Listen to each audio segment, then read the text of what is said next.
So today, the Walter P. Carter Institute for Leadership and Service kicked off week 1 of the Community Leadership Empowerment Program. And I'm so excited to see what the cohort develops and how they thrive. I want everybody to understand that the Institute is not just a one-size-fits-all. We're so excited to have more programs under this umbrella, in course in honor of our founder, Walter P. Carter, led by his daughter, the amazing Jill P. Carter Esquire.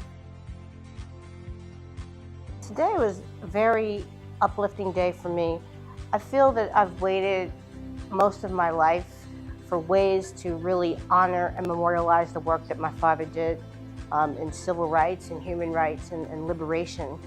And this was kind of this first week of the cohort of the Community Leadership and Empowerment Program really gave me hope that the younger people, the newer people that are coming up into leadership can adopt some of those really important principles, which is always putting people first, always fighting for the people that need the voice, and to always understand that principled leadership matters, not just what title you have, but the purpose that you have.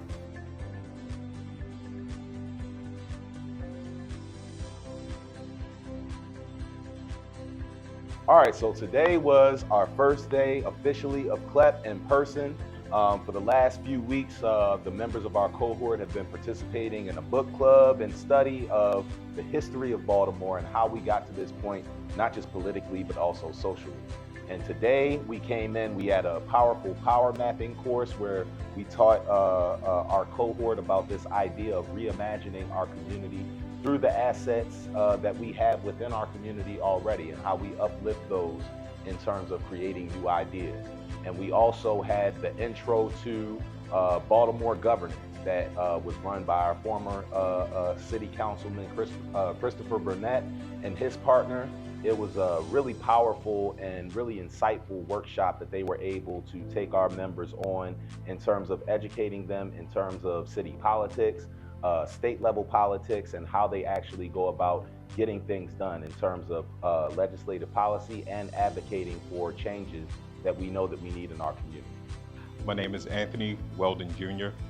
I am from the east side of Baltimore. One of the reasons I was interested in the Institute is because I wanted to make a lasting and sustainable impact in my community. Today was our first week and I feel excited to continue to learn. Some of the information that I received today has empowered me and inspired me to continue the work that I started in my community. If you have an idea, reach out to us. You can email us, you can slide in Jill's DMs, yes. But we really want to make sure that we're touching all of Baltimore, east, west, down the hill. It doesn't matter where you're from, South Baltimore too. So we hope that you join us and we hope that you follow along as we continue to grow and support our hometown in Baltimore City.